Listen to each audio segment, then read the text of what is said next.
It explores the close, sometimes cooperative relationships between agents of the British and Spanish empires through the slave trade in the early 18th century Caribbean. She's currently working on a book project about the trustee period in colonial Georgia.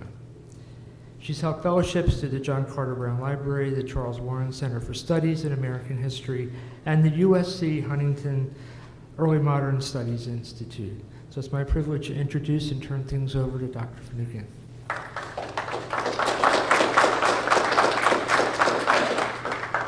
Thank you, Ben. Can you guys hear me? Okay, we have a great last panel.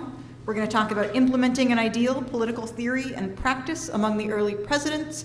So you've had some of the theory today. We've talked a little bit about the theory transitioning into practice, and we're going to talk now about how that happened or did not happen in some cases. So first up, we have Dr. Lindsay M. Chervinsky talking about theory and practice, the politics of the first presidents. She's a White House historian for the White House Historical Association. She received a BA with honors in history and political science from George Washington University, and she received her master's and her PhD in early American history from the University of California, Davis. She also completed a postdoctoral fellowship at the Center for Presidential History at Southern Methodist University, as well as research fellowship with the Society of Cincinnati, the International Center for Jefferson Studies, the Fred W. Smith National Library for the Study of George Washington, and others. And she's published articles for Presidential Studies Quarterly, for the Law and History Review, the Oxford Research Encyclopedia, and she's written op-eds also for the Washington Post, for Time, for the History News Network, and for others. And her book, The President's Cabinet, George Washington and the Creation of an American Institution, will be published by Harvard University Press in early 2020, so we'll keep our eyes out for that. Please welcome Dr. Chervinsky.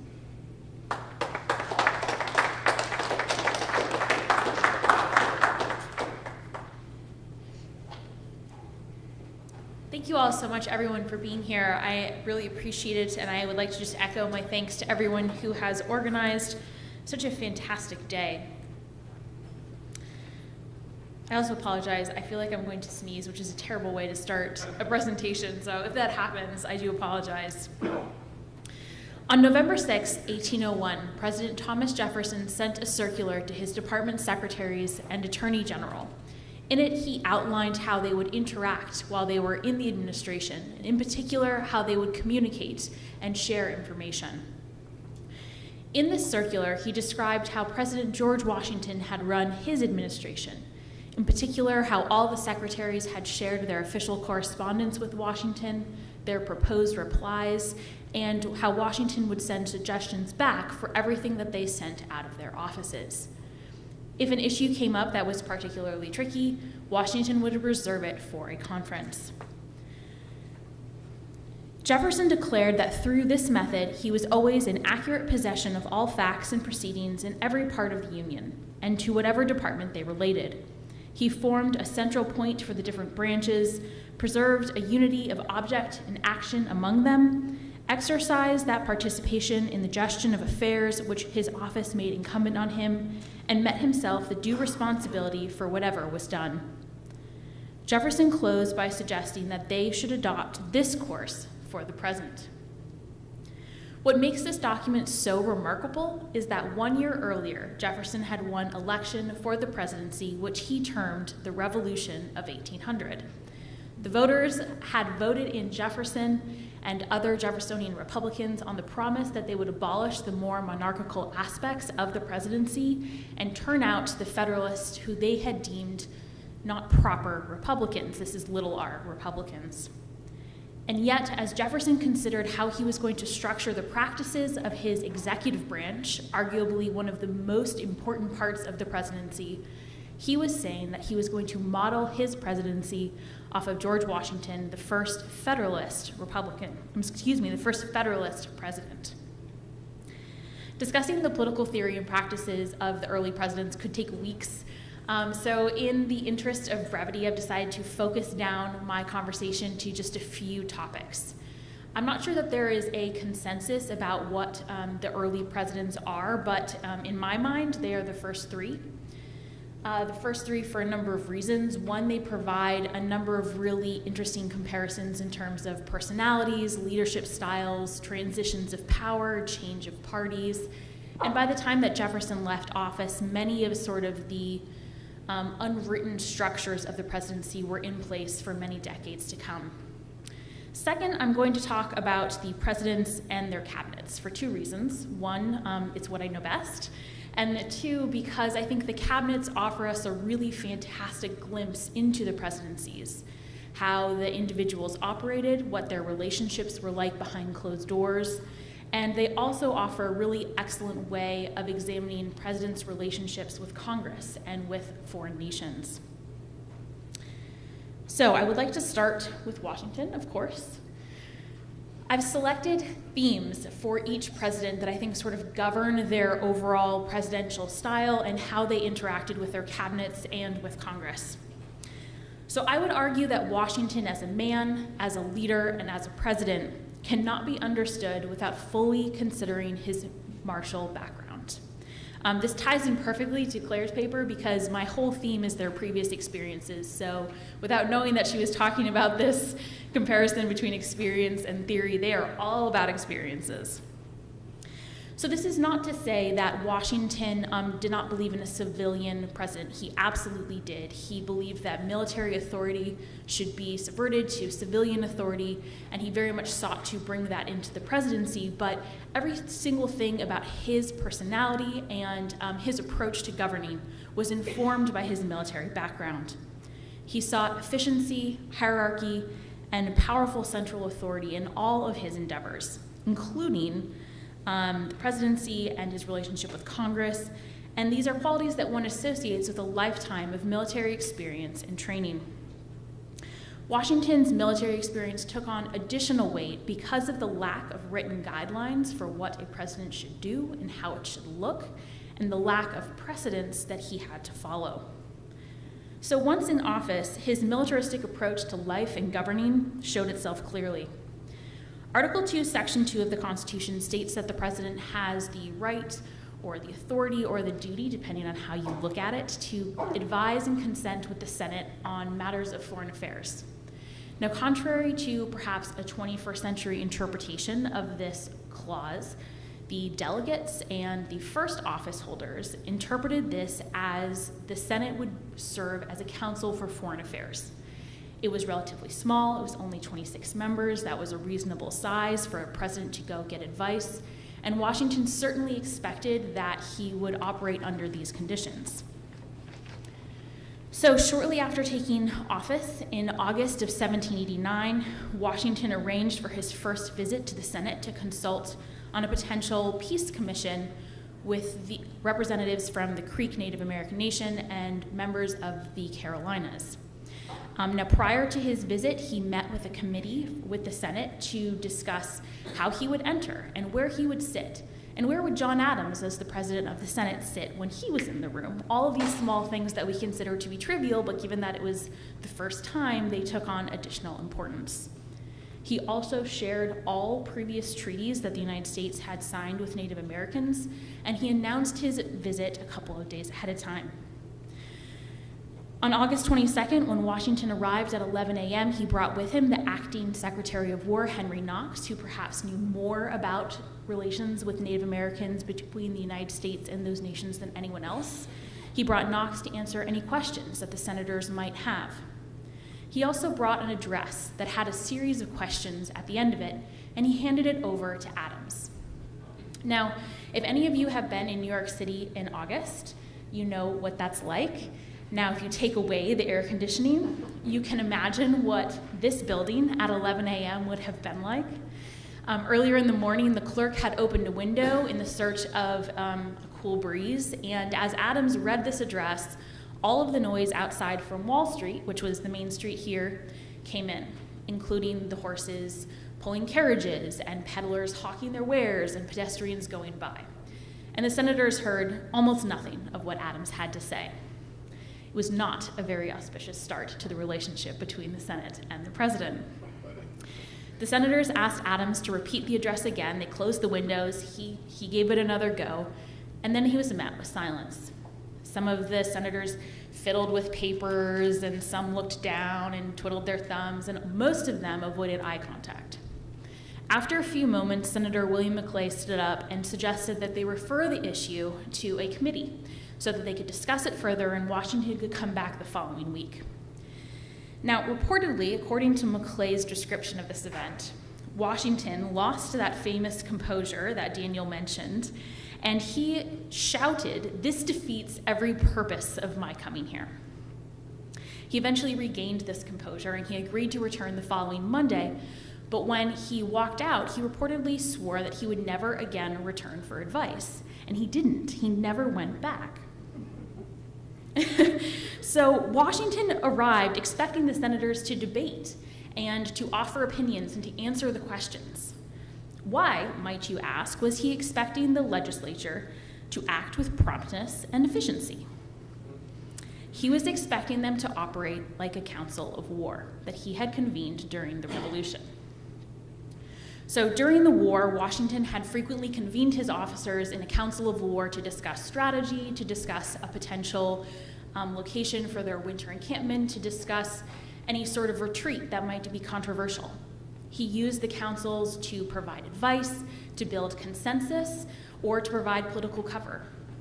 He frequently would send out questions ahead of time for the officers to consider. He would then use those questions as the agenda for the meeting, and if there was any sort of disagreement, he would ask them for written opinions so that he could consider the issues in more depth and then make a decision. However, senators were not his subordinate officers. He was not their superior giving them an order, and so they refused to answer their questions when he asked them. Washington's relationship with the cabinet reflected this approach to governing and Washington's understanding about how best to go about making decisions. In fact, he adopted many of the same practices that he had used with his councils in his cabinet. He sent out questions ahead of meetings, he requested written opinions if there was any sort of disagreement, and he used social events to build an esprit de corps among the secretaries as he had done among the officers.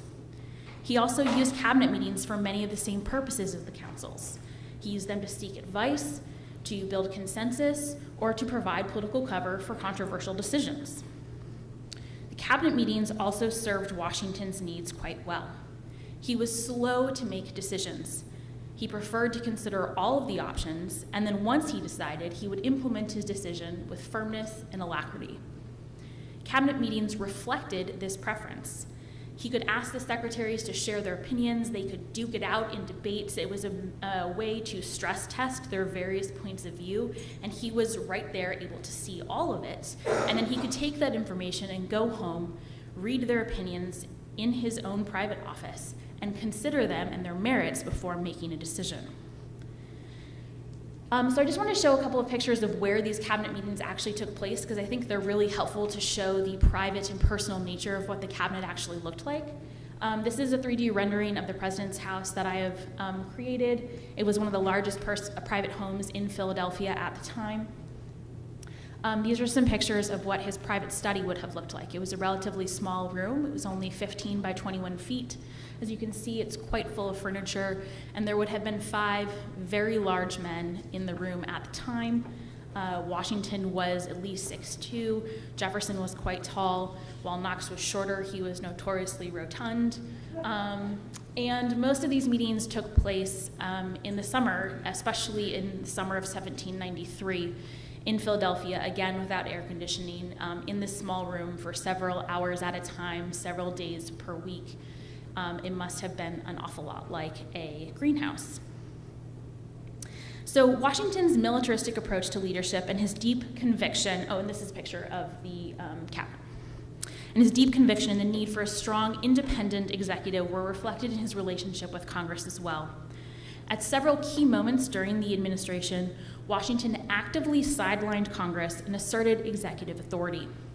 I just want to touch on briefly on 3, just to kind of show the options that were available to him and how the decisions he made reflected his intentions in these moments. So first, in the spring of 1793, war between France and Great Britain broke out. It became known as the Neutrality Crisis. Washington could have convened an emergency session of Congress and asked them to declare neutrality. He did not.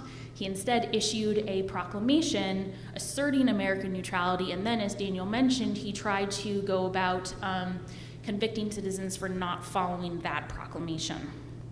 Second, in the summer of 1794, tensions over attacks on whiskey broke out, which became known as the Whiskey Rebellion. Washington had 4 options here. He could treat the issues as a local matter and let the states decide. He could wait until Congress returned in the fall and encourage them to take action. He could convene an early session of Congress and ask them to authorize the use of the military, or he could use a small section in a recent piece of legislation which allowed him to call up state militias in the event of an insurrection. Unsurprisingly, Washington selected this final option. He avoided any involvement with congressional officials, and he rejected attempts by state authorities to try to assert jurisdiction over this issue. Finally, in 1796, the House of Representatives sensed an opportunity to scuttle Jay's Treaty, which we've heard a little bit about, and they requested all papers, executive papers, pertaining to the treaty negotiations. Washington refused, and he asserted executive privilege for the first time and rejected the House's attempt to assert itself in the diplomatic process. Second, John Adams, the man behind the office. Like Washington, Adams' approach to high office was shaped by his previous experiences. He had spent much of his diplomatic career at European courts, where respect for the office or the throne was deeply ingrained and an integral part of society. Obedience to these leaders was rarely challenged, and when it was often met with a bloody repression. He certainly did not seek to replicate these sorts of government in the United States, and he was keenly aware that the US government needed to foster respect for its own offices.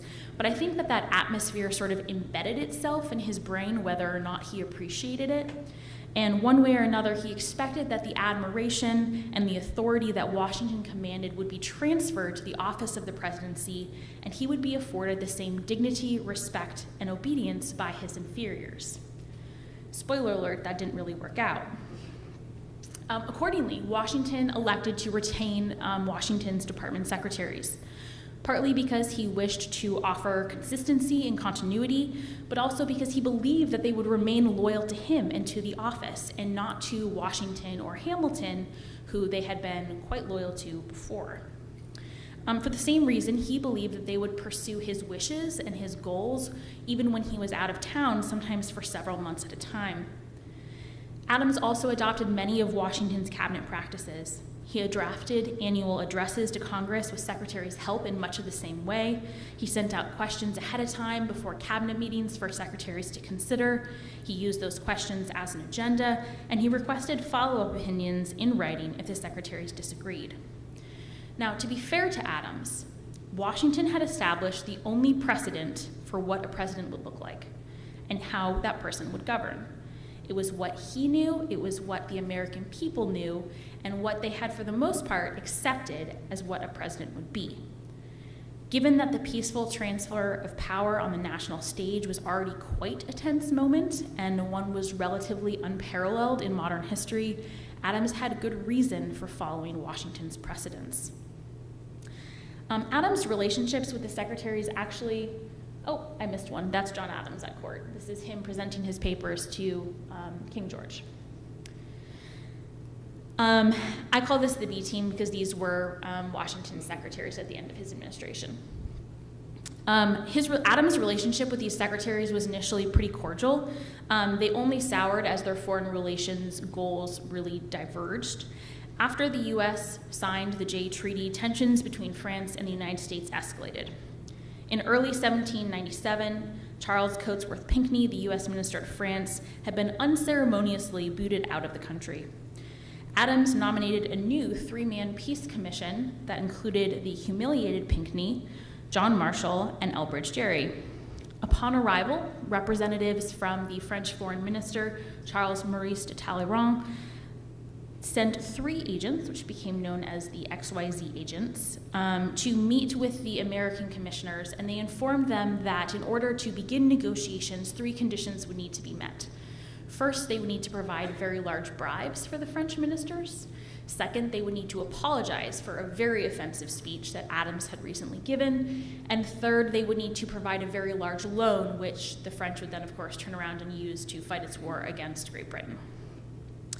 When news of this treatment reached the United States in March of 1798, and when Adams eventually made it public, naturally, most people were completely outraged, and Congress authorized increase in spending for both naval defenses and a new army.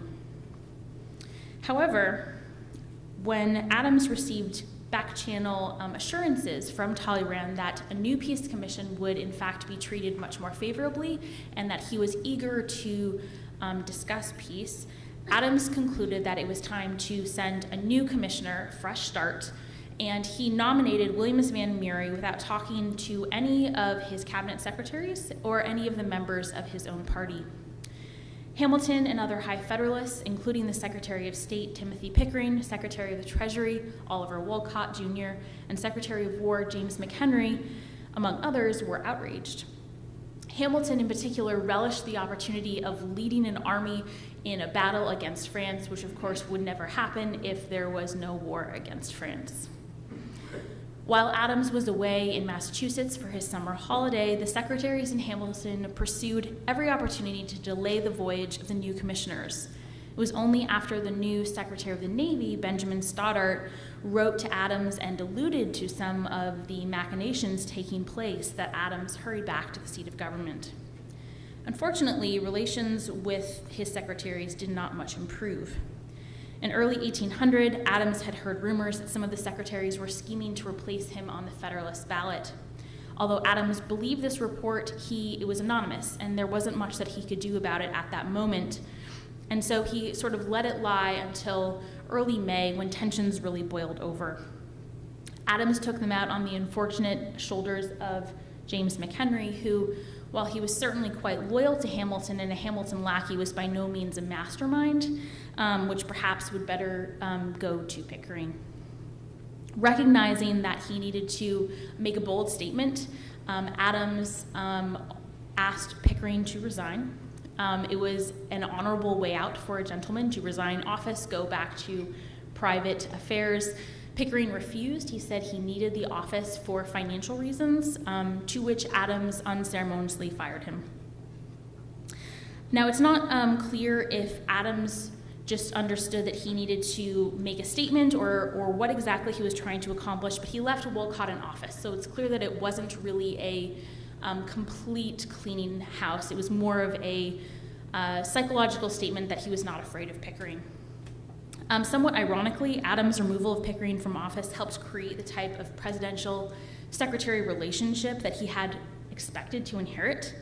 This step created the precedent that presidents were not obligated to follow their secretary's advice, and secretaries were not guaranteed the right to pursue their own agenda. This was a concept that, of course, was defined by the removal debate, but in theory, but in practice was finally implemented by Adams. So Jefferson. My theory for Jefferson is manipulate, cajole, and cooperate. Based on his experiences with the previous administration, Jefferson had shaped his cabinet to maximize the strengths of Washington's presidency and minimize the weaknesses that he saw in the second term. Jefferson was notoriously averse to conflict in all ways and went to great lengths to avoid it in both his personal and professional lives. He hated the contentious debates in Washington's cabinet, and he often referred to them as a cockfight. He believed that the conflict also undermined the executive authority, and frequent meetings transferred too much power to the secretaries, especially when the meetings took place outside of the president's view or outside of the president's office. So he came up with a couple of strategies to manage his cabinet. He kept the meetings infrequent. They were always at the White House, and he only convened meetings when he believed that it was going to actually be productive. So this graph shows a comparison between Washington's meetings and Jefferson's meetings, just to get a sense of numbers. As you can see, Washington is in blue. He did not hold a cabinet meeting until 2.5 years into his administration. He then convened 51 meetings in 1793. That was the peak of his cabinet meetings.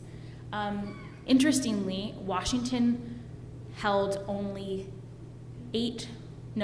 Jefferson held only 11 more meetings in his entire presidency than he attended while he was Secretary of State. And he was only Secretary of State until the end of 1793. So that really, I think, shows you his commitment to not having frequent daily or even weekly meetings because he believed that they gave too much power to the secretaries. And unlike Washington, who sometimes suggested to the secretaries, why don't you go meet, discuss an issue, and then send your recommendation back to me, only 2 meetings in Jefferson's entire presidency took place outside of the White House, and he attended both of them. So the secretaries never met as a group without him. I think that's very telling. Importantly, Jefferson also refused to meet with the secretaries. He wrote in his notes sometimes that someone would make a suggestion, and he wrote in his notes that he elected to discuss the issues with one secretary at a time because he felt that they would disagree, and that disagreement would be unpleasant, and he didn't want to have that happen. So Jefferson replicated many of these same approaches with Congress. Famously, he held his weekly congressional dinners. This is a picture of Jefferson's private study. It's actually not quite accurate, but I think it's a lovely picture and sort of depicts him working in his office, so I wanted to share it. So Jefferson famously held his weekly congressional dinner parties. He kept track of who he invited, how frequently they attended. He was very particular about who he matched with who. He was very attentive about what food and wine he served and wanted to make sure they were private, intimate affairs so that he could build goodwill and sort of subtly push forward his agenda rather than beating people over the head with it. These are the dumbwaiters he used at Monticello, but they were very similar to the ones that we think were used in the White House. The one on the right, the servants or slaves, there were both in the White House, would put food on the shelves and then turn the door around. Food would also be on the table, and that way Jefferson could serve and reduce the risk of any sort of eavesdropping taking place. But again, this is just an example of Jefferson not yielding any control, but also finding a way to get what he wanted without the conflict that he had hated so much in Washington's administration. By the end of Jefferson's administration, many of the fuzzy details surrounding the presidency had been filled in. The president's relationship to Congress, his authority over diplomatic and military issues, and his interactions with the cabinet were much clearer and had developed a more certain pattern, and yet very much remained a mystery and open to the interpretation of each successive president. For better or for worse, their precedents established that the president had a great deal of room to carve his own path upon coming into office, with either potentially very unfortunate or incredibly productive results, depending on who was in the seat of power.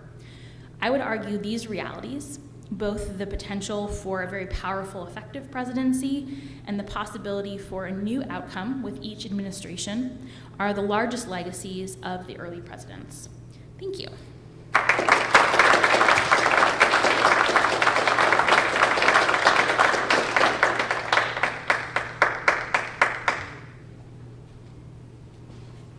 Thank you, Dr. Chervinsky. So we're going to move on now to talk about a theory that's maybe a little puzzling, the constitutional compromise and the problem of new states, a case of political thoughtlessness. And that will be presented by Dr. Francois Furstenberg, who has taught at the History Department at Johns Hopkins University since 2014. He previously taught at the Université de Montréal from 2003 to 2013. He is the author of In the Name of the Father, Washington's Legacy, Slavery, and the Making of a Nation, published in 2006, and When the United States Spoke French, 5 Refugees Who Shaped a Nation, published in 2014, as well as several articles focusing on the 18th and 19th century United States and the Atlantic world. Please welcome Dr. Furstenberg.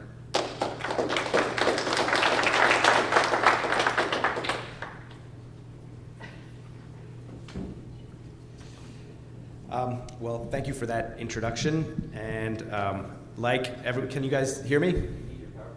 Oh yeah, I do. Good, thank you.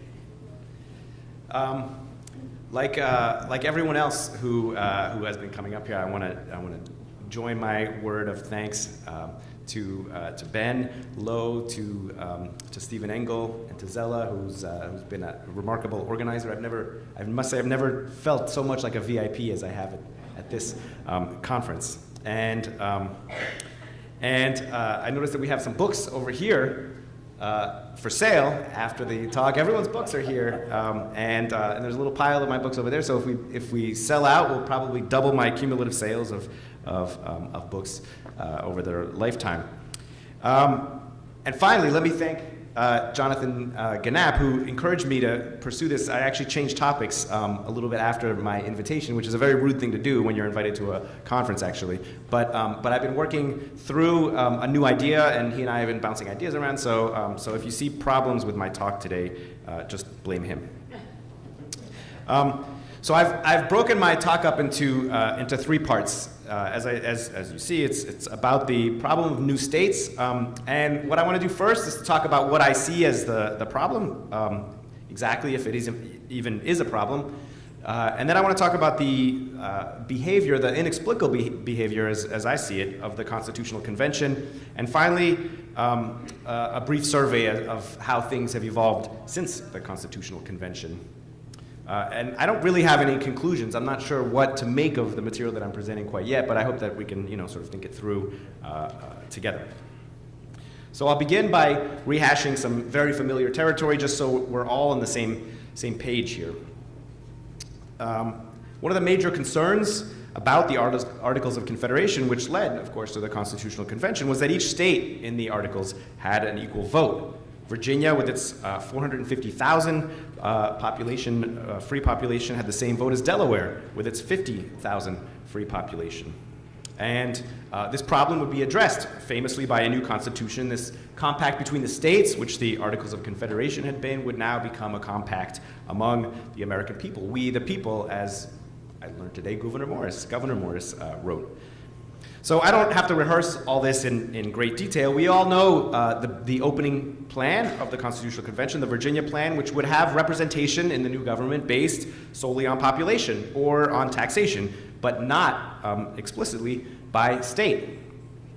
And this idea was bitterly contested by the small states. The whole convention nearly broke down on this issue. Would small states get an equal vote to the big states, or would the new government be based on representation?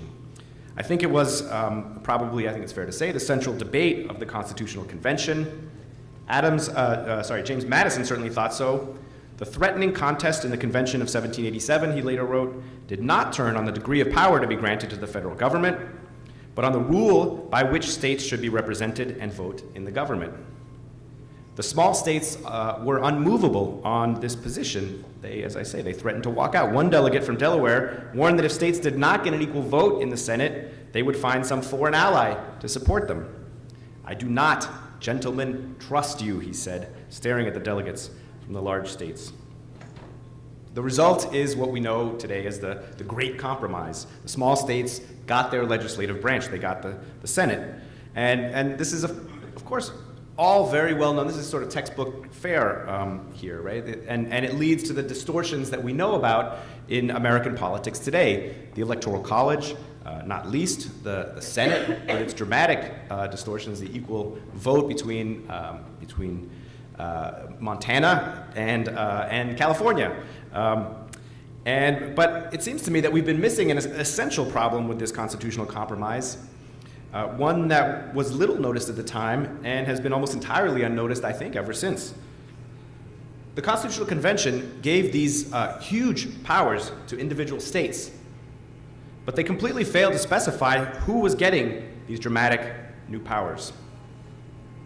There were the 13 states, of course. Vermont and Kentucky were waiting in the wings, but how many more states were going to come? Would there be 5 more states, 10 more states, 50 more states, 100 more states? No one said. What requirements would they establish for these new states? Population, size of the new states, form of government? The Constitution says nothing about these or about any other issue related to the new states. There's a total silence on all these questions. A silence that I find really quite startling.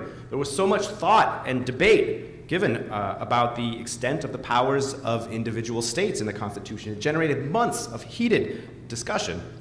And the result is this very delicate constitutional compromise between 13 states with divergent interests, big states, small states, north, south, agricultural states, mercantile interests, slave states, free states. You have this complicated mechanism of this bicameral system, the separation of powers, of shared sovereignty among states and federal government. So this whole thing that's constructed, and yet there's almost no thought whatsoever which was given to who will belong to this exclusive club of states. And so what I want to argue today is that what subsequently threw the whole constitutional system out of balance is not so much the grant of equal powers to the states, or even the Three-Fifths Clause. It was the creation of new states willy-nilly. And all of this was done, astonishingly, in the absence of any constitutional principle. Now, if you don't believe me that this created dramatic distortions, let's try a little thought experiment here. Let's look back at the recent election of 2016. We've talked a lot, I think, since the election about the Electoral College. It's the second time since 2000, the second time in our short century that the president has taken office in violation of the popular vote. Everybody knows that the popular vote went to the loser of the last presidential election. There's been lots of talk about how this is justified because the Constitution was meant to represent rural states and so on, which is a weird thing to say because as far as I can tell, the word rural never came up in the debates. But one discussion that I haven't seen is that our constitutional system might be actually very well functioning if we just stuck with the original 13 states. The balance that was established at that point might have continued through 200 years. The distortions might not be extreme at all. So let's just consider for a second how our government would look had we stuck with 13 states. The presidential election would have gone to Hillary Clinton with 95 electoral votes. Donald Trump would have gotten 60 electoral votes. It would have been a dramatic defeat. The House would currently have 42 Republicans and 105 Democrats. The Senate, meanwhile, would have 7 Republicans and 19 Democrats. So this would be our government if we had only 13 states. Let's marvel at how different it would look. If we were debating a wall in this configuration of this imagined government, it would be a wall along the Appalachian Mountains. Maybe we'd have a dam to keep the rising waters from Florida out of Georgia. We hear lots of talk about Cal exit, or some talk, maybe not lots of talk. You guys probably talk about it, Cal exit. But the problem, it seems to me, isn't that California should exit, it's that it never should have entered in the first place, or Texas, or Wyoming, or Colorado. So let me restate my claim. The biggest anti-democratic problem created by the Constitution, distortion created by the Constitution, is not the Senate or the Electoral College. It is with these new states. Historians are so sensitive to issues of teleology. And yet, when it comes to our constitutional system, we all seem to accept the inevitable growth of the United States across the continent as natural, as inevitable. There are maps like this one all over our textbooks, and these are extraordinary maps. It seems to me. I mean, look at this is what the United States looked like in 1790. So you've got, fair enough. You've got the Northwest Territory that stretches into the Mississippi River. We can talk a lot about that. But then you've got the Viceroy of New Spain, which just kind of stops for some reason at the current day borders of the United States. You've got the unorganized territory there. You've got Alaska and Hawaii just kind of hanging out in the corner. This is a bizarre map, right? But it helps. It creates this sort of mental conception that we have that these new states must inevitably have entered into the United States. So, which was far from the case back in 1787 when the Constitution was being created. So this is, it seems to me, a massively understudied problem. What happens when this jerry-rigged Constitution, this messy compromise that was patched together with duct tape and pieces of chewing gum, this governing document that was designed to accommodate the divergent interests of 13 states, what happens when it dramatically expands from 13 states to 50? And so I want to suggest that these new states entirely undermined the delicate constitutional balance that was achieved with such difficult compromise. And my empirical starting point here is the realization that the Constitution says virtually nothing about the procedures and criteria for the admission of new states.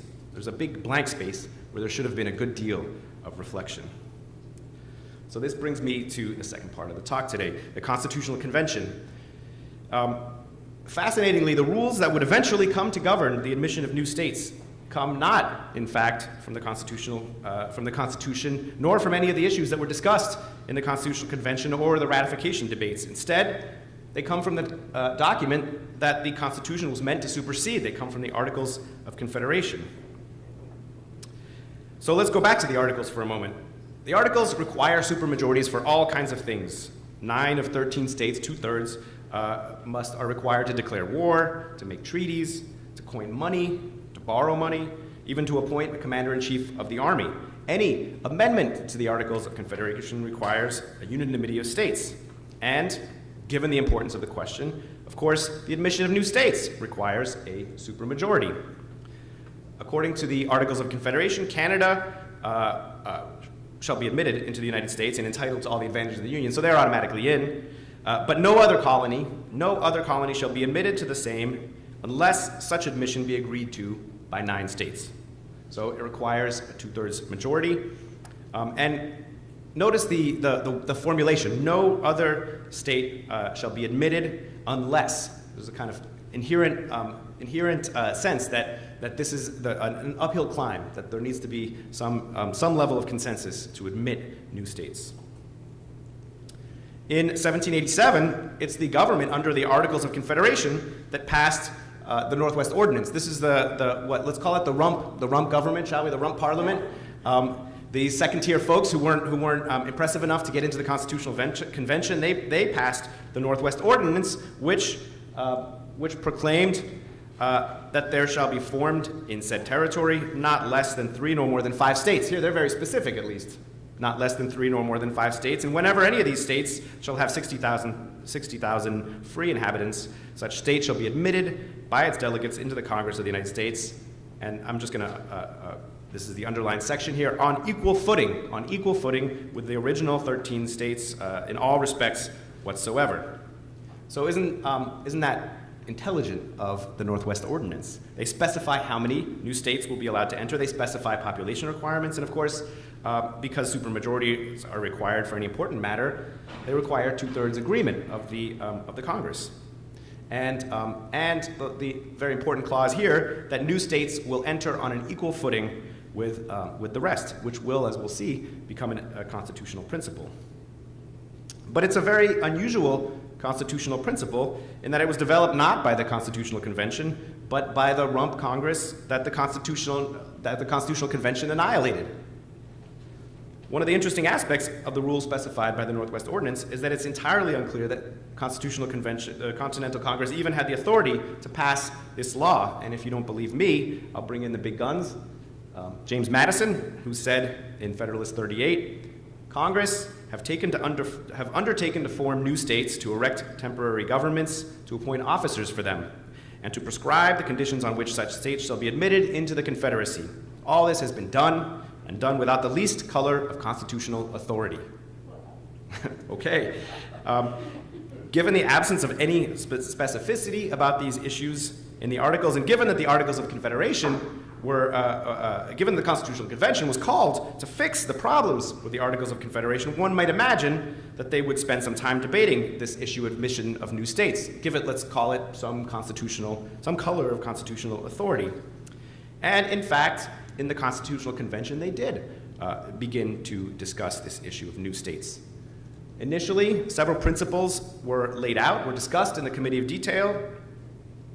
One of them was that the new states must be formed within the present limits of the United States. That came out of the Committee of Detail. We were talking about that at lunch. So goodbye, Louisiana. Sorry, California. You guys aren't in by constitutional principle, had that stuck with it. It also, I think very notably, suggested a 2/3 requirement in Congress for admitting new states.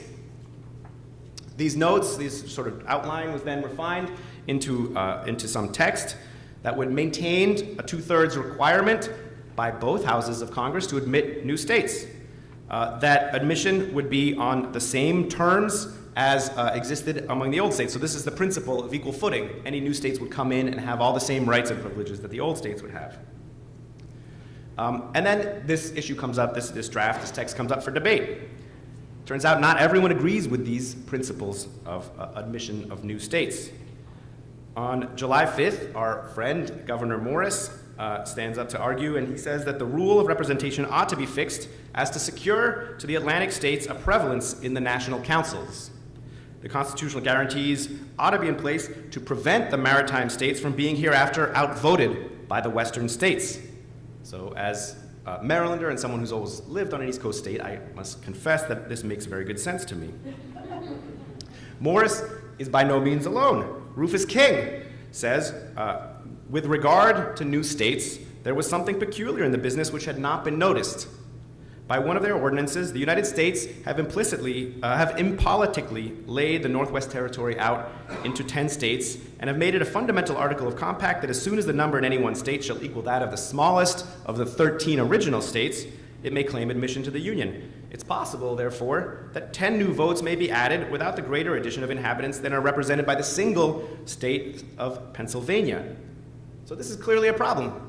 They're thinking about, several of these guys are thinking about this, right? What's going to happen with all these new states? They're going to overpower the 13 states, the ones that are actually represented in the Constitutional Convention. And then there's this delegate from Massachusetts who was for admitting the new states on liberal terms, but not for putting ourselves in their hands. They will, if they acquire power like all men, abuse it. They will oppress commerce, drain our wealth into the Western country. To guard against these consequences, he thought it was necessary to limit the number of new states to be admitted into the Union in such a manner that they should never be able to outnumber the Atlantic states. Can anyone guess who this delegate is from Massachusetts who said such things? Gary. Yes, our friend Elbridge Gerry, famous today for gerrymandering. And this is not a little ironic, as we'll see. Even James Madison, our friend, is skeptical about the idea of admitting new states in any way. The proposal to grant states equal power, he declared, was totally, this is when he was arguing against the New Jersey plan, was totally impracticable, said Madison. What would be the effect of the Jersey plan if 10 or 12 new states were added? So he's arguing against the idea that each state should have an equal vote by saying, what would happen if 10 or 12 new states would happen? Well, that would be totally nuts, I think, is the point that he's making here. 10 or 12 states would throw this entire system out of balance. So how about 37? Madison would have been, no doubt, laughed out of the Constitution had he said that. That would have been a completely ridiculous idea. In line with all these concerns, on August 29th, Governor Morris moves to strike out the equal footing principle from the Constitution. He doesn't think Congress should be bound by any such requirement. He says it's a really bad idea to throw the power into their hands. Hugh Williamson of North Carolina agrees. The existing small states enjoy an equality now, and for that reason are admitted to it in the Senate. The reason is not applicable to the new Western states. And it turns out that this idea that new states maybe should be admitted, perhaps, but not with the requirement that they be admitted on equal footing, is not a marginal point of view in the Constitutional Convention. When it comes to a vote, 9 out of 11 states voting support striking out the requirement of equal footing. So let me repeat, the easy majority, this is an easy majority for striking out the equal footing requirement. So here it seems like we're on the right track. Speaking again as an Easterner here, we're going to restrain the power of these new states. We're going to make sure the original 13 states maintain the predominance of power in this new government. All these complicated compromises structured around the interest, maintaining a balance of interest among these states will not be modified or disrupted without at least great deliberation. But then, and here's the puzzle for me, the extraordinary puzzle begins. Inexplicably, Morris and Luther Martin from Maryland moved to strike out the 2/3 requirement for admission of new states. Morris substitutes the new language that imposes no 2/3 requirement. So having just said that it's okay to admit new states on a weaker footing, he then strikes out the supermajority requirement without any comment or discussion. And after that, the debate around this question of admitting new states turns to questions of Western land claims. Can any state be created against existing states? I mean, it turns around all kinds of other questions. It focuses on Vermont. Can Vermont be carved out of New York? The debates on these issues last the rest of this day, or of that day and the next. And the 2/3 requirement for admitting new states never comes back. It just vanishes. It disappears. without any comment. Now, given all the concern that had been expressed about new states gaining too much power, the delegates, including Morris, have suddenly abandoned the most significant constraint on the admission of new states, this supermajority, and I have no idea why. So let's look at the result. We've got a constitution that requires supermajorities. You don't have to read all of this. I've just listed all the, not all, I just listed the most important issues on which the Constitution requires supermajorities: to override a presidential veto, to ratify a treaty, to impeach a president, as we are reminded these days, to expel a member of Congress, and so on and so on. And in fact, the very day they're debating this question of admission of new states, South Carolina proposes that a two-thirds majority requirement be a two-thirds majority be required to enact commercial legislation. So important is commercial legislation, and yet it requires only a simple majority in the Constitution to admit new states, a move that can radically alter the constitutional balance of power, which is just strange to me. And when the new text is finalized, after all these months of debate, nothing more is said about the new states. The only clause dealing with the admission of new states is in Article 4, Section 3. New states may be admitted by Congress into this union. It says, not a single constitutional, philosophical, or even political principle governs the admission of new states. So this Constitutional Convention, aware of the danger that new states might pose to the 13 states in the convention, proceed to ignore the question entirely. So in the last part of my talk, I only have 5 minutes left. I'm going to run 1 or 2 minutes over time, but I'll talk very fast. In the last part, I'll conclude by looking forward to how Congress did eventually handle the question of new states when it came around to admitting them. So, the first state to be admitted into the Union, the 14th state, the first new state to be admitted to the Union, was Vermont, not a Western state. It was originally part of New York. That happened in 1791, and then Kentucky came in 1792. Both were admitted as states with all the same rights as older states. As far as I can tell, no one in Congress suggested limiting the rights of these two new states, and I didn't find any trace of it in the congressional debates anyway.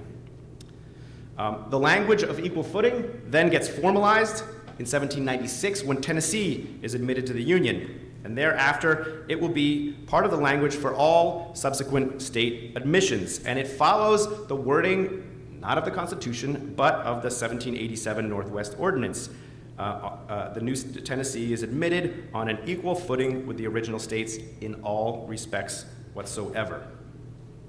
By the 20th century, this equal footing clause becomes a constitutional principle. The Supreme Court rules that the Constitution actually requires the admission of new states on an equal footing. I find this to be an amazing constitutional principle in that it doesn't derive from the Constitution. It derives from a law passed under the Articles of Confederation, and in fact, it was an issue that was debated and explicitly removed from the Constitution. So if it is a constitutional principle, as the Supreme Court seems to believe, it's a sort of British model of constitutionalism, sort of accretion of laws over time, than it is something that comes from the text itself. So much for textualism, Jonathan. It's hard for me to know what philosophical or legal or constitutional principle governs the state admissions at all. Through the first half of the 19th century, the main principle that governs state admissions is, of course, sectional balance between free and slave states. And continuously, all the famous compromises that we know about from the first half of the 19th century, the Missouri Compromise, the Compromise of 1850, are all put in place in order to keep a balance between free and slave states. That's a matter of political power, to be sure, but I wouldn't exactly call that a constitutional principle or a philosophical principle. Starting in 1845, with the admission of Florida, the number of new states has now exceeded the original 13 states. By 1850, there are 18 new states versus 13 old states, for a total of 31 states. So by 1850, only just a half century, just 60 years after the Constitution was put in place, this fear that the old states, that the 13 that wrote the Constitution, would be outvoted by the new states has come true.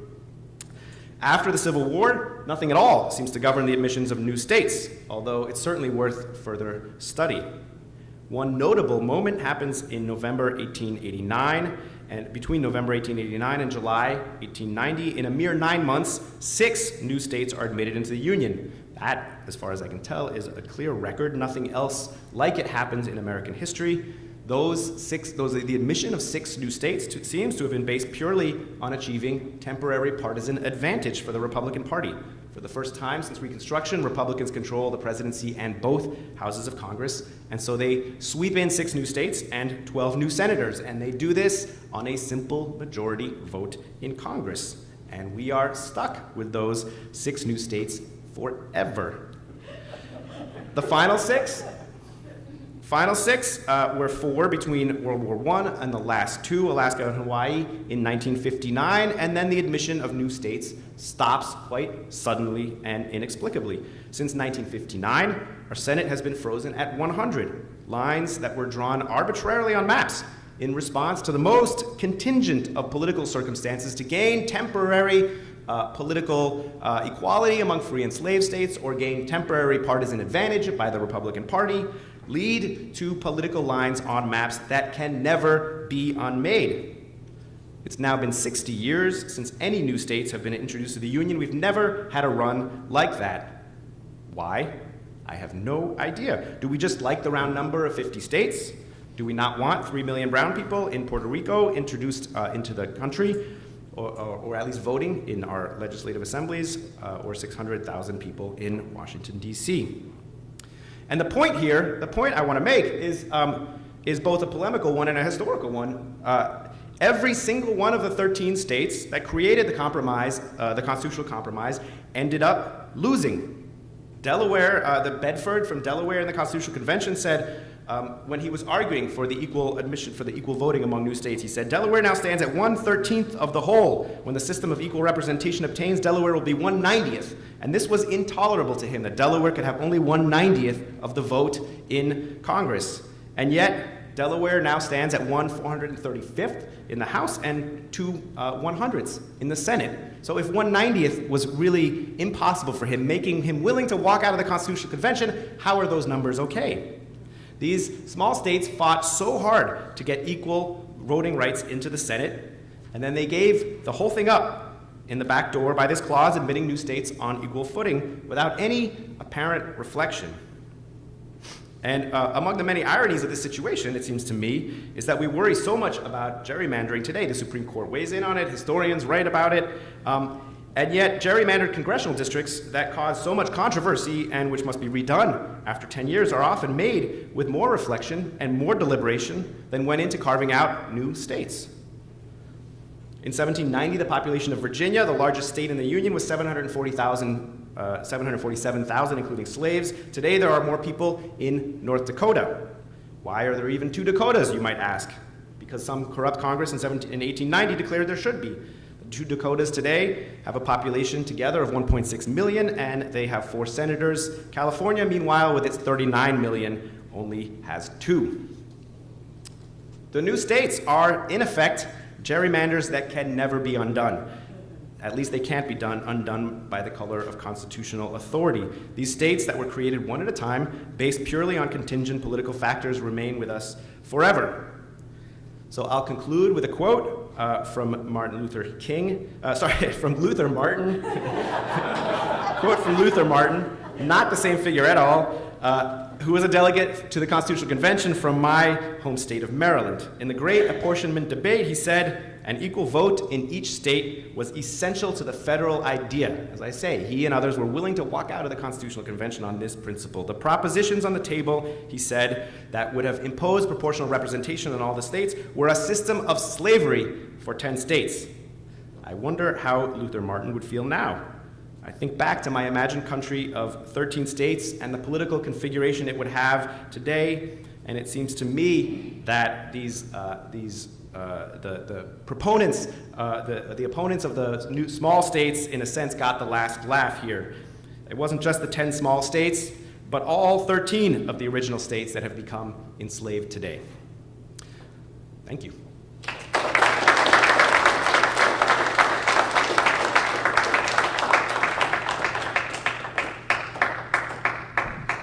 Thank you. So Carolyn, Winter worried yesterday that she might be accused of being a monarchist, and I can only imagine what people will accuse Francois Furstenberg of now that he's called for the rejection of so many of the states. So we have a slight change to the program in terms of title for this last talk. It is called now Liberty and Power, the Classical Republicanism of George Washington and Mercy Otis Warren. And that will be given by Dr. Rosemary Zagari, who's a university professor and professor of history at George Mason University. She received her PhD from Yale University and is the author of The Politics of Size, Representation in the United States, 1776 to 1850 from Cornell University Press.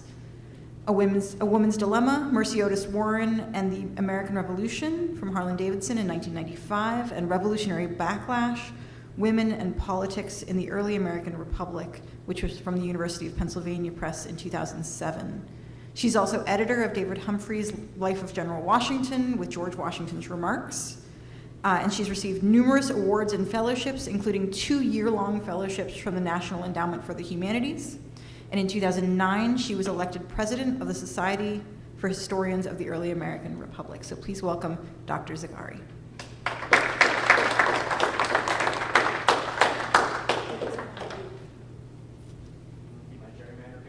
Yeah. Can I turn off the lights?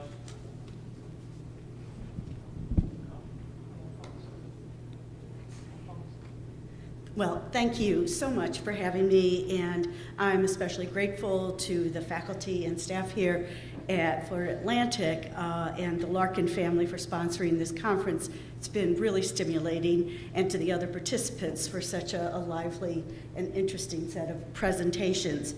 What do I press? Oh, there we go.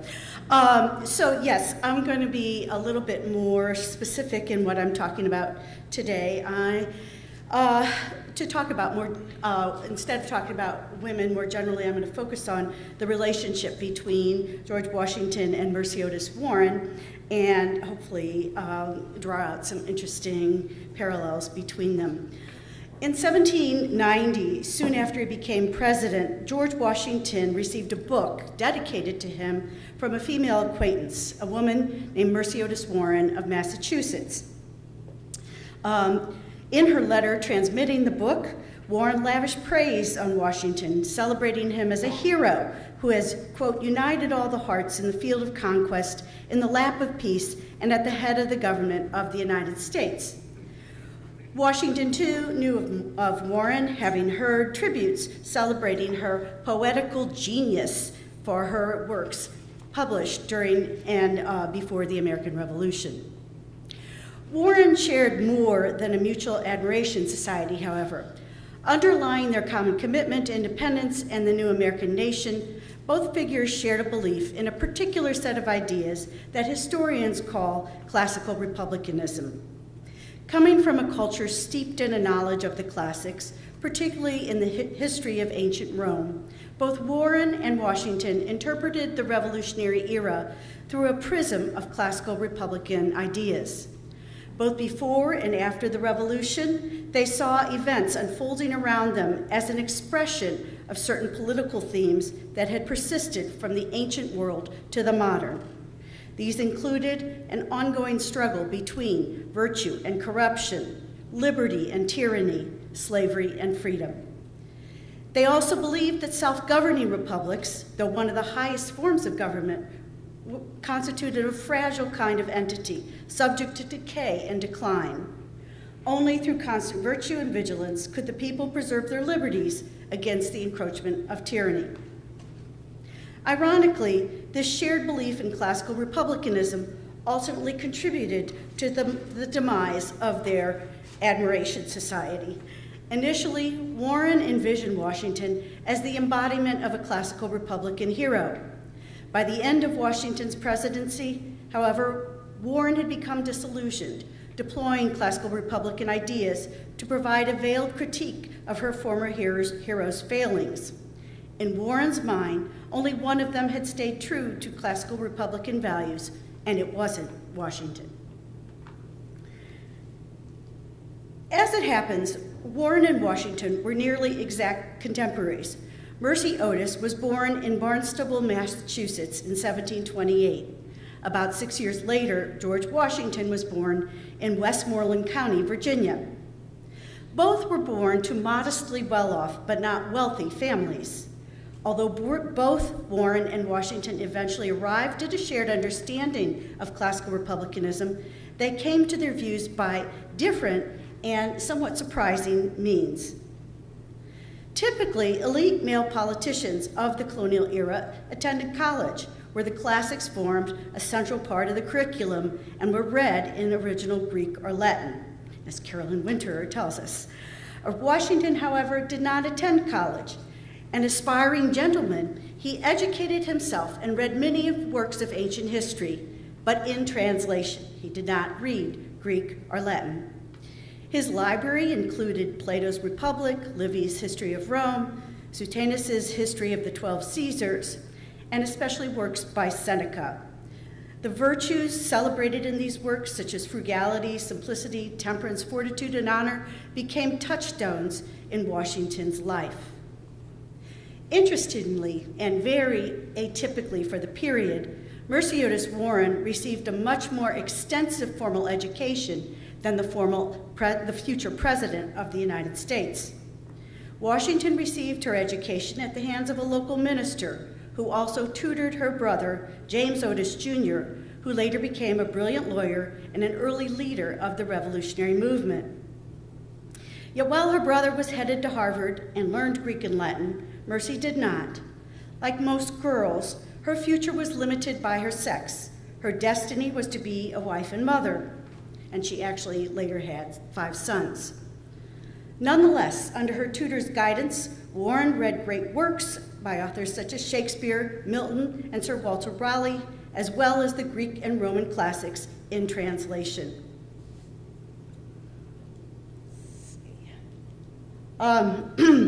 Washington and Warren each began to integrate a classical Republican narrative into their own lives in their own ways. One of Washington's first overt embraces of classical Republican came through a play called Cato. Written in 1712 by Englishman Joseph Addison, the play depicts the last days of Cato the Younger, a Stoic who died around 95 BC.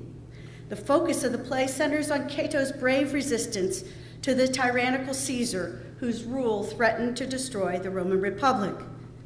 Washington cited the play in his personal correspondence and to some extent sought to model his own career on Cato.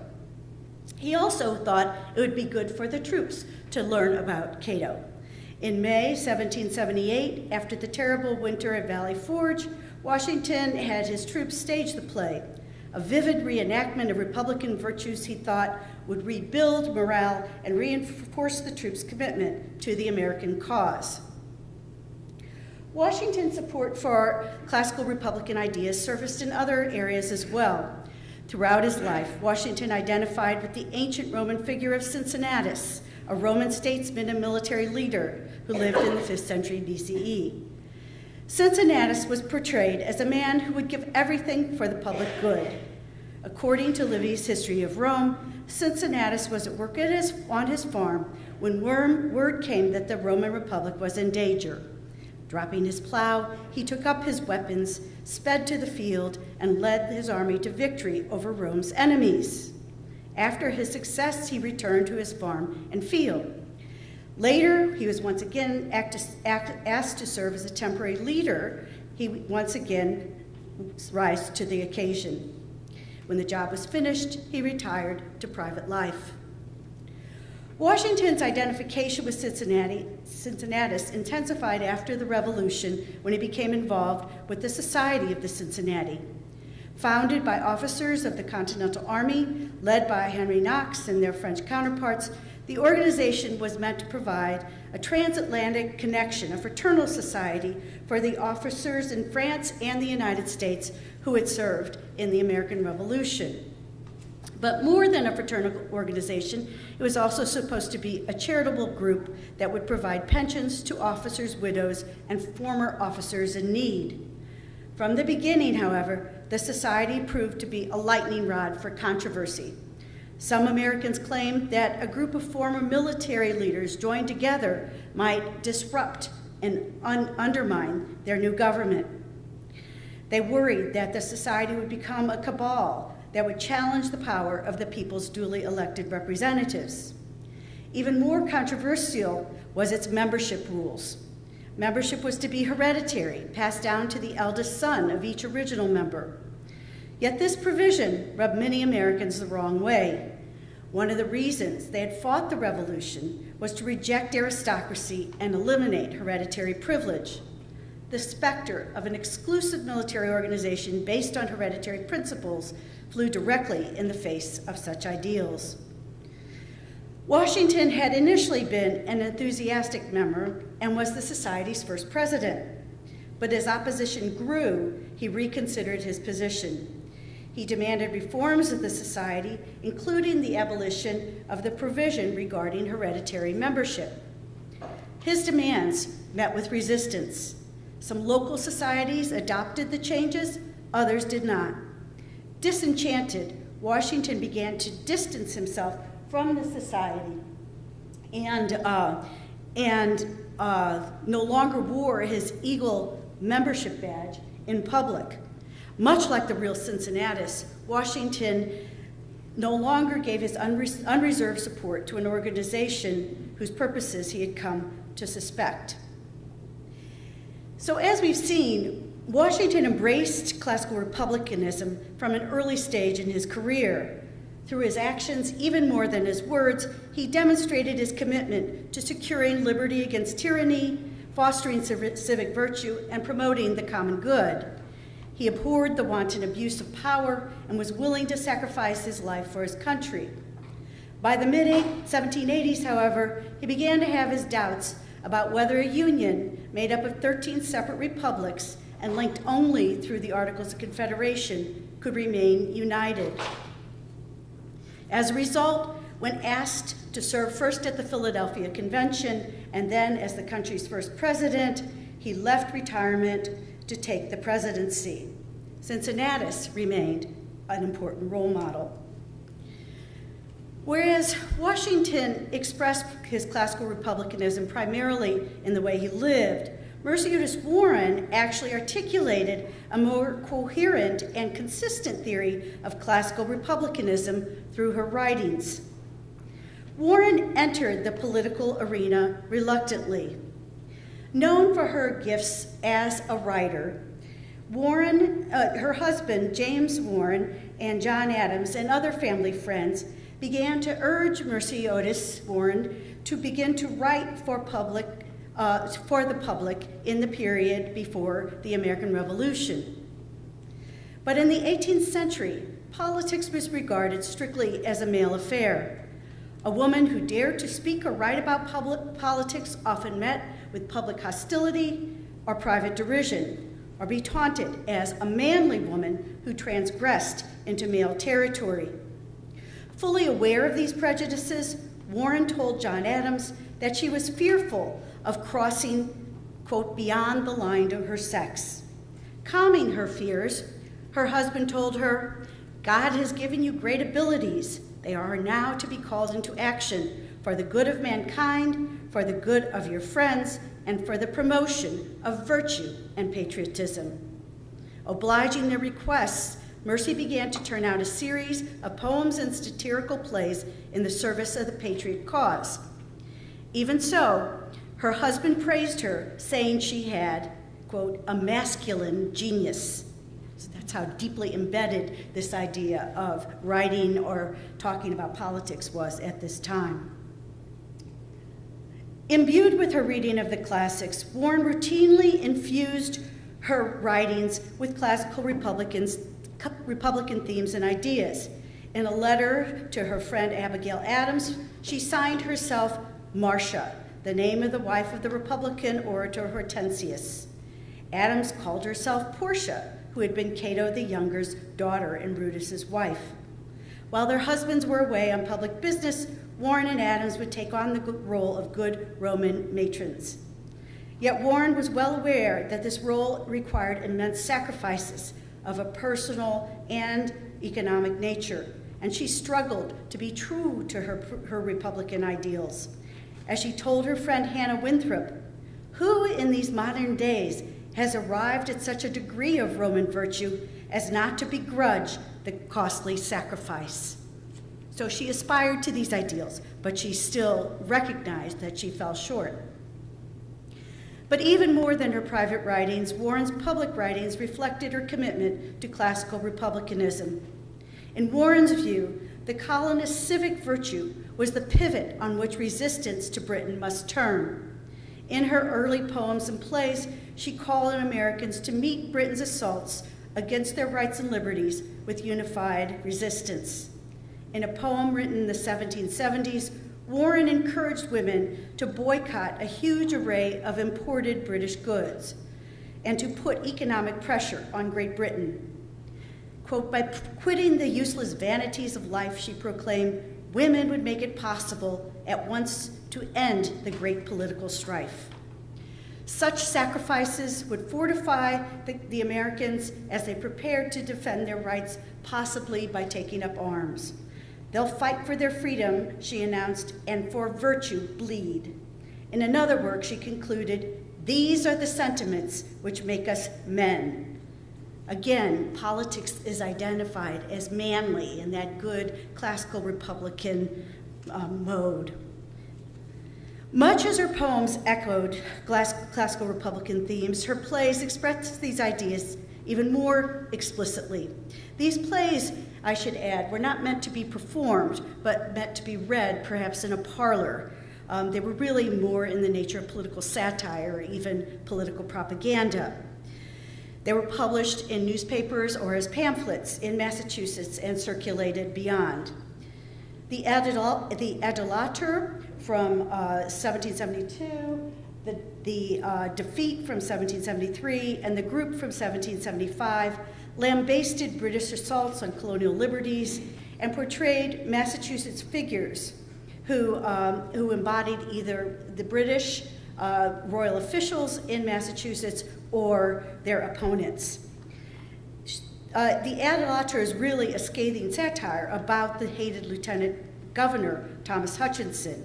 She sets the action in the mythical despotic kingdom of Servia, where a revolution was imminent, and she gives the characters classical names such as Cassius and Brutus. In effect, though, she transports a band of Romans to American shores in order to imbue them and the American resistance with classical Republican ideals. This adherence to classical republicanism persists even after the Revolution. In a 1785 play called The Sack of Rome, she traced Rome's story until the Republic's downfall under the assault of invading barbarians. Rome's fate, this was a cautionary tale, I should say, warned new Americans that this too could be the fate of their own newly independent republic.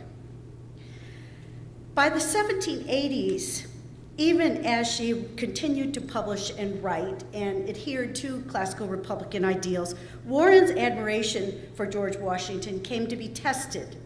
Her commitment to classical republicanism actually helped erode her admiration for her hero. For one thing, unlike Washington, Warren was an anti-federalist. She opposed the ratification of the Constitution. In 1788, she published a pamphlet which she signed A Columbian Patriot, in which she dissected the Constitution and exposed its flaws. The proposed government, she said, would be too powerful, too aristocratic, and too removed from the people. It consolidated power in a centralized government at the expense of the states and the people's rights. Most importantly, the document lacked a Bill of Rights. Without explicit protections for the people's liberties, corrupt and scheming politicians might eliminate, might abolish and end all that Americans had fought for in their war against Great Britain. The virtues of a Cato, she warned, could not save Rome.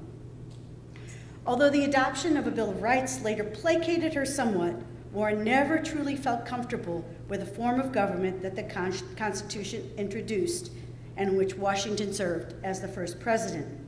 And I should note that I believe that Mercy Otis Warren is the only woman that I've ever come across who publicly participated in the debate over the Constitution. Warren's disillusionment with Washington appears most fully in her 3-volume history of the rise, progress, and termination of the American Revolution, which was published in 1805. It was actually begun during the Revolution, but it took a couple of decades for her to decide to finish it and publish it. One of the earliest comprehensive accounts of the Revolution, it was also the first published by a woman. Throughout the work, Warren uses the language of classical republicanism to warn Americans about the popular decline in public virtue, the rise in self-indulgence, and the fragility of Republican government. While she puts some of the blame on the people of the United States, it's clear that she lays a good part of the blame on the country's first president, George Washington. In her history, while she still acknowledges Washington's virtues, especially as head of the Continental Army, she is distinctly less impressed with his job as president. Washington had, she suggests, abandoned his classical Republican principles and succumbed to the lure of power and what she calls the incense of idolatry. Washington's reputation, she says, would have been better served if he had not come out of retirement to assume the presidency. She accuses him of having favorites, especially the craven Alexander Hamilton, who supports a pro-British crypto-monarchical financial scheme for funding the debt. She eviscerates the Jay Treaty of 1794 and attacks the disastrous Indian War of 1791. She laments the country's failure to support the French Revolution, and she blames Washington for fanning the flames of partisanship and factionalism. She says he's responsible for involving the country in European affairs, his farewell address notwithstanding. While Warren claims it will be up to future historians, quote, to lift Washington to the skies or leave him in the shade of doubtful opinion, it's clear she has her own serious and lingering doubts. It's not known for certain whether Washington ever read Warren's history of the American Revolution. He did possess a copy in his library at Mount Vernon. But even if he didn't read it, he surely heard through the grapevine what she had written about him. John Adams certainly knew. Stung by her negative portrayal of him, Adams had come to regret his earlier support of Warren's literary aspirations. He dismissed the work, saying, "History should not be the province of the ladies." Yet Washington's lack of response may be even more damning. Just as he cut off Thomas Jefferson after the publication of the Mazzei letters that criticized him, and George Mason after he refused to sign the Constitution, Washington may well have consigned Warren to the dustbin of his former acquaintances. In conclusion, although classical republicanism created a bond linking Warren and George Washington, in the end, it led to a severing of their connection. Warren believed that Washington had failed in his charge as a classical Republican hero. Perhaps he could be acknowledged to be that hero during the Revolution, but certainly not as President of the United States. He, she said, had abandoned the primeval principles that would promote, quote, the true interest of America. Yet, I would note that Warren's position as a woman who was excluded from ever holding public office gave her this unique vantage point from which to make this criticism. She had transgressed the boundaries by being a woman who wrote about political matters, but she could never be elected or even vote for those serving in public office. Washington, however, didn't have that luxury. He, like the selfless Cincinnati, came out of retirement to serve as president, and this choice forced him to confront the limits not only of his own classical Republican beliefs, but of classical Republicanism as a governing principle. In 1786, as Shays' Rebellion was unfolding in Massachusetts, he noted, "We have probably had too good an opinion of human nature in forming our confederation. Experience has taught us that men will not adopt and carry into execution measures the best calculated for their own good without the intervention of a coercive power." In other words, the country could no longer rely just on the people's vigilance and virtuousness to keep the country free. No longer a classical Republican hero, Washington strove to protect the people's liberties, even when the people were not virtuous. Thank you.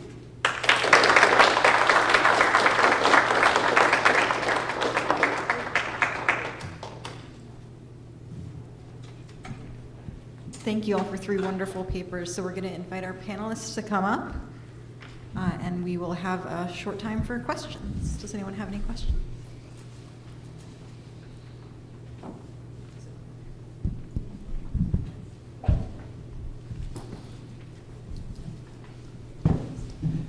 So I have first a recommendation for Francois, and then I also have a question. So the recommendation is that Canada be admitted as the 51st state, since it's already been pre-approved. I know you're Canadian, so that's my recommendation. But the question is actually a more serious one, which is one of the language that seems to be totally absent from the fascinating examples you gave is the language of colonies.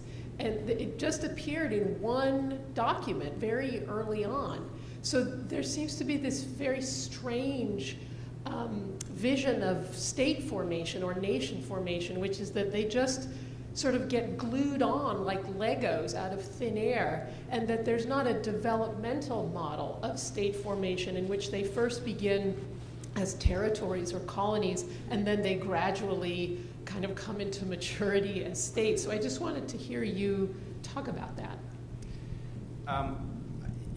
I don't exactly know how to respond to that. I mean, I think it's true that they don't seem to have any vision at all. And I think, I mean, my best guess is everybody knows that they need the Western region. This is the reservoir that's going to pay off the debt. I mean, I think that's how it's understood. I mean, financially, the country won't survive if it doesn't hold on to that territory. But nobody exactly knows who it belongs to. I mean, there have been these bitter fights in the previous years, and they're not over yet. Actually, not every state had ceded its western claims. So there's been bitter fights over that issue. And what's more, the Northwest is off limits to settlement because Native American power dominates in that region. So there have been little fingers of settlement into Kentucky and Tennessee, but that's about it. And I think that. I mean, my best guess, so I really don't know, I mean, I might be completely wrong here, is that just nobody is even thinking about this at all, whether it's colony, whether it's state, whether it's anything. They're not, I mean, it's not entirely true because they are passing these laws in the Northwest Ordinance, but they haven't, I mean, at least in the Continental Congress, they have no, they certainly have no theory about it. Yeah, it doesn't.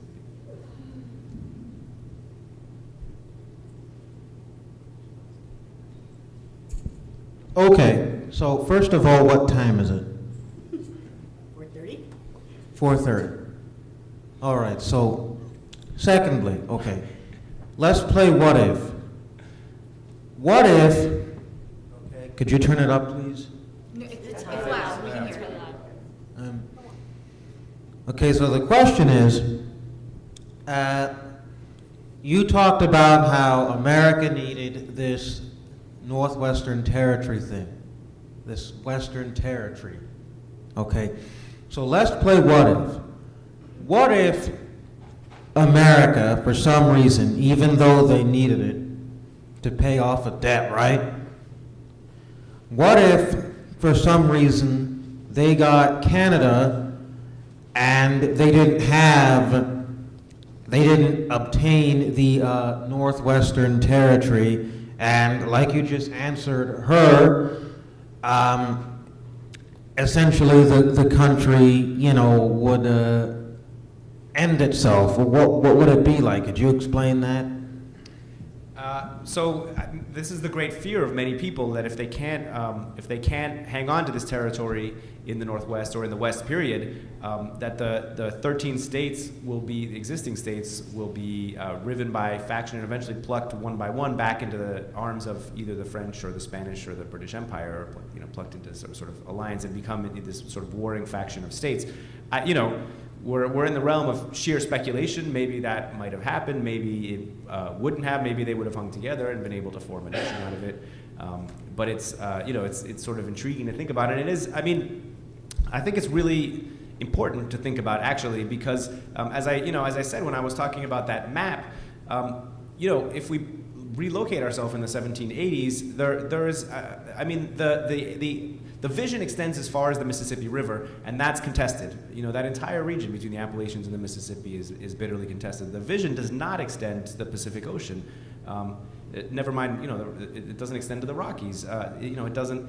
Maybe it extends into Florida. Probably not. I mean, so the, you know, the idea that all this, that you know, it's inevitable that it will become all this, you know, that these are just destined to be future states, is one that we really have to work hard against. So these kinds of what if questions are very important to think about. You know, it's certainly possible that the Northwest. I mean, I think it's very possible. You know, we talked about the Jay Treaty a little earlier. I mean, if things had gone a little differently in some of those negotiations, it's distinctly possible that native power, in alliance with British power, would have held the United States out of, you know, south of the Ohio River and established that as a firm international boundary. Thank you. Couple of questions for Rosemary. So, two of the most important female writers in Britain in the last half of the 19th century, can you hear me, by the way? Yeah. Were Republicans, Catherine Macaulay and Mary Wollstonecraft. Both of them used the word manly in a very positive sense. So for them, manliness was something both men and women should aspire to, because it was a direct translation of virtue, vir meaning man, of course. So my question is essentially, did she read Macaulay and Wollstonecraft, and did she use manliness in this sort of neutral sense? I have a second question as well. Let me just ask. Yeah. She was actually corresponding with Catherine Macaulay during this period, so I can't say who came up with it first. And I mean, I do think it's important to recognize the sort of classical resonance of that term. And I mean, what I find interesting is that, you know, that a woman could be manly in both a positive and negative sense. You know, manly in the sort of brave sense, but manly in having a, you know, a genius that is usually the exclusive possession of men. So, yeah. Okay. Can I ask one more question? Another part of the classical Republican tradition, which, sorry if I missed it, but I don't think you spoke so much about, is the emphasis on glory-seeking and expansion, empire. At the same time, the flip side of that is, of course, the fear of overexpansion against the backdrop of Roman history. Connecting that with Francois' paper about why the United States stopped expanding after 1959, that must be part of the debate, I would assume at least. The fear of overexpansion against the backdrop of historical examples, such as that's a good question, actually, and I think, you know, if you pursue this, I think one of the things you have to do is figure out how, you know, the state-making part of American ideas about expansion were connected to their vision of expansion, which, interestingly enough, you know, we don't think about that much. But no, I think she had much more of a settled view of the United States as, you know, the 13 states and whatever little appendages might be added on. She was actually very fearful of expansion, and of foreign influences. And so I think she was inward-looking rather than outward-looking. So for Francois, I think it's a great project. There is a bigger literature in this than I think you might know in law and political science. And it starts with Article 4, which has provision about territorial governance, as well as the admission of new states. There's also the Republican government guarantee and the unamendable 2 senators provision. So there may be more in there. At the same time, the Northwest Ordinance is, it's drafted at the very same time of the Philadelphia Convention, and there's traffic between New York and Philadelphia, so they know about this. And I think Carolyn asked a couple of good points. Colonization is all over this problem. The language of equal footing actually does come from the Law of Nations and Vattel in particular. It's designed to render them not colonies, but actually equal states. And there is a debate about tutelage or not, or whether they should go through a naturalization period. And they do, in a sense, through the 1787 ordinances. Has that interim period. You have to get the right population, et cetera, and submit your constitution for approval, which is an ambiguous but strong requirement. And the act is repassed by the very first Congress. That doesn't all that just say like someone. The Northwest Ordinance was repassed. Yes, as a statute, but it is a statute. That's right. So it's congressionally. And it is enormously controversial. You're absolutely right. Like it's the Louisiana Purchase debate. That's what it's about.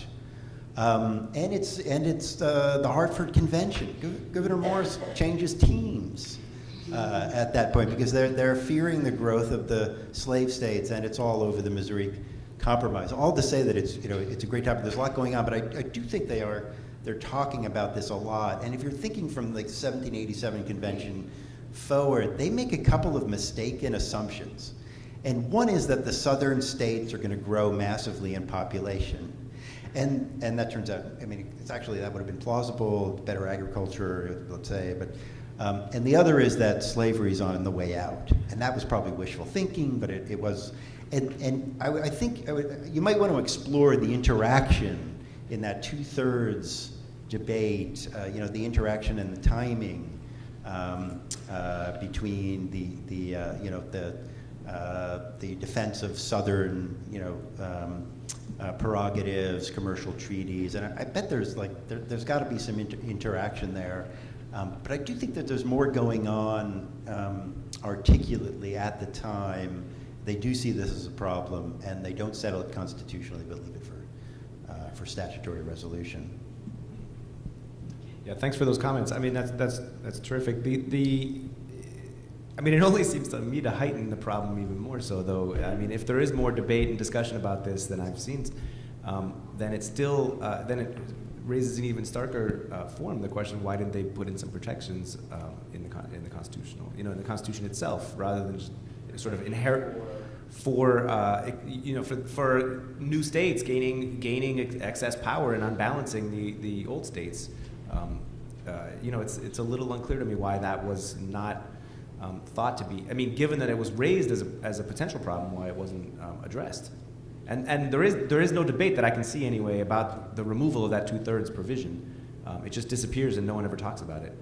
And I honestly don't know if that was a mistake or not. Did he just forget that he was going to introduce something different? Who knows? It's inexplicable to me. So I had a question for the 2 papers that touched most fully on George Washington, because I was interested in both of those papers. It seemed like Washington ran into a number of problems because of his time in the military, his attachment to the traditions of the military with the Society of the Cincinnati sort of not examining the potential issues with the Republican government and the Society of the Cincinnati, or with his expectations that Congress would act in the way that he expected them to. So I'm wondering if you can talk a little bit more about that. I'm interested in particular if it's a problem that stops with Washington, if the other presidents in your top 3 here run into problems because they expect things to work like a European court would. What insight do you have into that? Sure. So I think one thing that I I want to talk about Washington in a moment, but one thing that I think is particularly undervalued is the really extensive military background of almost every office holder starting in 1789. And so if you look at Washington's rolls of officers and his aides de camp, almost every single one went on to hold some sort of high office. And so I think the problem or the experience, or however you want to phrase it, was much more pervasive than we tend to think and we tend to realize. Interestingly, of course, the next two didn't have any military experience. And I think a lot can be explained about the conflict between, for example, Hamilton and Jefferson by looking at their divergent experiences, because Hamilton, was tested in the councils of war where debate was encouraged and commanded, whereas diplomacy doesn't necessarily work that way. And perhaps if you do it that way, like John Adams maybe tried to be a little bit more blunt, you fail spectacularly. But I mean, I don't see it actually as a flaw in terms of Washington's presidency. I think that it made him efficient, and it made him perhaps secure in his own authority in a way that someone else might not have been. But it is really interesting to look at the dichotomy between him and then the next several who have no experience really until you get to Monroe is the next one that has any, and even then he was an officer for like a tiny bit of time. So I just think it's really, there's I think a good argument to be made that the next like seriously military president is Jackson. I will allow you to draw your own conclusions about that.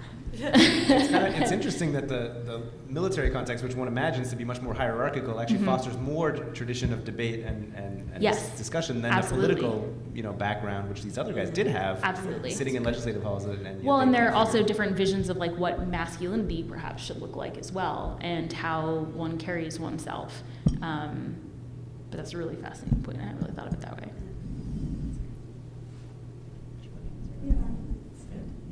We've reached the end of the time for this panel.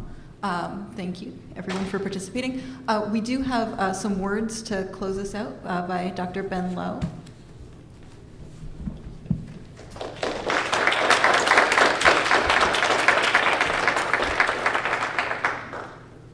Okay, I just remind everyone that this is the conclusion of the 2019 Allenby and Charna Larkin Symposium, but we do have books over here, and we hope you'll go over there and look at them, purchase them. We're going to have book signing by the authors of the participants who are here.